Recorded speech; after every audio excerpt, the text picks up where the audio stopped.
poder, también hay que querer caminar hacia adelante con ritmo constante, esquivando mareantes, gente sin talante. Y aún más importante, saber rodearse de esa gente valiente que es diferente, que aprieta bien los dientes al ver que de frente lo malo está presente y no será para siempre.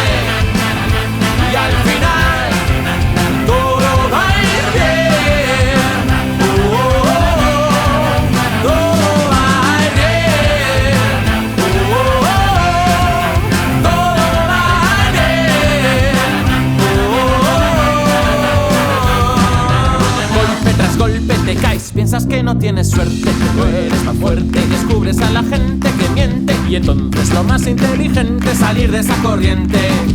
Viva la gente que escucha, que esa es la que vale, y no queda mucha, y que día tras día prosigue su lucha con la alegría y la certeza de que